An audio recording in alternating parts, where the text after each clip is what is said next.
இந்த இனிமையான காலை பொழுதில் மீண்டும் உங்களை சந்திப்பதில் மிக்க மகிழ்ச்சி அடைகின்றேன். இந்த புத்தம்புது காலை நிகழ்ச்சியில் நலமாய் வாழும் பகுதியில் இன்று நம்ம பார்க்கக்கூடிய ஆசனம் அதோமுக ஸ்வானாசனம். எப்படி இயற்கையாகவே ஒவ்வொரு மிருகமும் தன்னை ஆரோக்கியமாக வச்சுக்கிறதுக்காக என்னென்ன பயிற்சி பண்ணுது, அந்த பயிற்சியை வச்சு தான் நம்மளுக்கு ஆசனங்களை உருவாக்கியிருக்காங்க. அதேமாதிரி பார்த்திங்கன்னா இந்த ஆசனத்தால் நம்மளுக்கு நிறைய விஞ்ஞானபூர்வமாக எப்படி இந்த ஆசனம் நம்மளுக்கு பயன்படுதுன்னு ஆராய்ச்சி பண்ணியிருக்காங்க. அதில் முக்கியமானது பார்த்திங்கன்னா மயோஃபேஷியல். இது ஒரு நம்மளுடைய ஒரு முக்கியமான ஒரு சிஸ்டம். இது எங்கே இருக்குது அப்படின்னா பார்த்திங்கன்னா நம்மளுக்கு தசைகளுக்கு மேலே, அதேமாரி பார்த்திங்கன்னா நம்மளுக்கு தோலுக்கு கீழே நார்மலாக பார்த்திங்கன்னா அது ஒரு வெள்ளை கலர் லேயரில் ஒரு ஃபேட்டி லேயர். அந்த லேயர் பார்த்திங்கன்னா ஒரு வெப்பு மாரி இருக்கும். எப்படி ஒரு சிலந்தி வலை ஒரு வலை பின்னுவோம், அதேமாரி நம்மளை சுற்றி ஒரு வலை இருக்கும். இந்த வலையோட நோக்கம் என்ன அப்படின்னாலே நம்மளுடைய ரத்த ஓட்டத்தை சீராக வச்சுக்கிறதும், அதேமாரி பார்த்திங்கன்னா இதனால தான் நம்மளுக்கு புரோட்டீன் நம்மளுக்கு உருவாகும். அந்த புரோட்டீன் நம்ம சேர அந்த புரோட்டீனை உருவாக்குறதுக்கு தான் இந்த புரோட்டீன் தான் நம்ம ஜீனை மாற்றுது.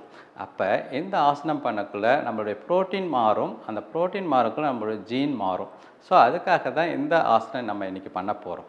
இப்போ நம்ம தளர்வான நிலையில் இருக்கும். இதுக்கு பேர் சீத்தல் தடாசனான்னு பேர். கால் அகலமாக இருக்குது, கை சைடில் இருக்குது, உள்ளங்கை முன்னாடி பார்த்துருக்கு, உங்களுடைய தோள்பட்டை நல்லா தளர்வாக இருக்குது. இப்போ ஆரம்ப நிலைக்கு வருவோம். பொறுமையாக உங்களுடைய கால்கள் 2 சேர்த்து கொண்டு வாங்க, கைகள் 2 உடம்பட்டி கொண்டு வாங்க. ஸோ இதுதான் ஆரம்ப நிலை. இப்போ பொறுமையாக உங்களுக்கு மேட்டுக்கு தகுந்த மாதிரி கொஞ்சம் திரும்பிக்கிங்க.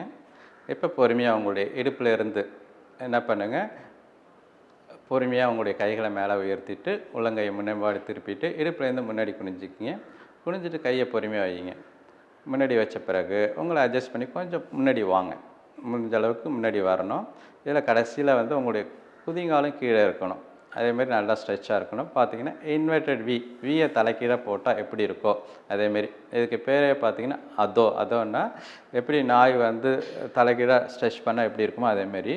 இதில் முக்கியமானது உங்களுடைய கால் முட்டி நேராக இருக்கணும், உங்களுடைய குதிங்கால் கீழே இருக்கணும், உங்களுடைய ஸ்பைன் நல்லா எக்ஸ்டெண்ட் ஆகணும், உங்களுடைய முதுகுத்தண்டு பார்த்திங்கன்னா நல்லா நீட்டி வைக்கணும். அது ரொம்ப ரொம்ப முக்கியம். அதுக்கு முடிஞ்ச அளவுக்கு உங்கள் தலையை உள்ளார கொண்டு வரணும். ஸோ இது பண்ணக்குள்ளே தான் நான் சொன்னேன், உங்களுடைய உள்ளங்காலில் இருந்து உங்களுடைய கை வரைக்கும் அந்த வெப் சொன்னேன், உங்களுடைய ஃபேட் லேயர், அதுக்கு பேர் மயோஃபேஷியல். அது பார்த்திங்கன்னா ஃபுல்லாக ஸ்ட்ரெச் ஆகும். இது நல்லா ஸ்ட்ரெச் ஆனால் தான் உங்களுக்கு எல்லா ஆர்கனுக்கும் எல்லா உறுப்புகளுக்கும் ரத்த ஓட்டம் நன்றாக போகும். அதுக்காக தான் இந்த ஸ்ட்ரெச் பண்ணுறது. இது நார்மலாக பார்த்திங்கன்னா நம்ம விலங்குகளே பண்ணோம். அந்த விலங்குகள் எப்படி அது ஆரோக்கியமாக இருக்கோ அதை வச்சு தான் நம்முடைய அந்த காலத்தில் நம்ம முனிவர்கள்லாம் இந்த ஆசனங்களை உருவாக்குனாங்க. ஸோ இந்த ஃபைனல் போச்சில் நம்ம நல்லா உடியான பந்தா உங்களோட வயிற்று பகுதியை நல்லா உள்ளார் பண்ணிவிட்டு இதிலே நம்ம கூட உஜய் ப்ரீத்திங் நல்லா த்ரோட்லேருந்து நல்லா மூச்சு இழுத்து விடலாம். இதேமாரி ஒரு 5 முறை நம்ம இழுத்து விடலாம். ஓகேங்களா? இதேமாதிரி இழுத்து விட்டுட்டு நீங்கள் கொஞ்சம் நேரம் மெயின்டைன் பண்ணணும். குறைஞ்சது எந்த ஆசனமும் நம்மளுக்கு பயன்பெறணும்னா அட்லீஸ்ட் நீங்கள் என்ன பண்ணுங்கள், ஒரு 60 செகண்டாக மெயின்டைன் பண்ணுங்கள். அப்போ தான் உங்கள் உள்ளுறுப்புகள் நன்றாக இயங்கும். இப்படி மெயின்டைன் பண்ண பிறகு கொஞ்சம் கொஞ்சமாக உங்களுடைய கையால் நடங்க. கொஞ்சம் கையை பின்னாடி கொண்டு வாங்க. கொஞ்சம் கொஞ்சமாக கொண்டு வந்துட்டு பொறுமையாக நீங்கள் என்ன பண்ணிக்கலாம், பொறுமையாக உங்களுடைய உடம்பை மேலே கொண்டு வாங்க. இடுப்பிலிருந்து நல்லா மேலே வந்த பிறகு இங்கே முக்கியமானது உங்கள் உள்ளங்கையை ஒன்றை ஒன்று பார்த்த மாதிரி திருப்பிக்கிங்க. இப்போ உணர்வுபூர்வமாக உங்கள் கையை கீழே கொண்டு வாங்க.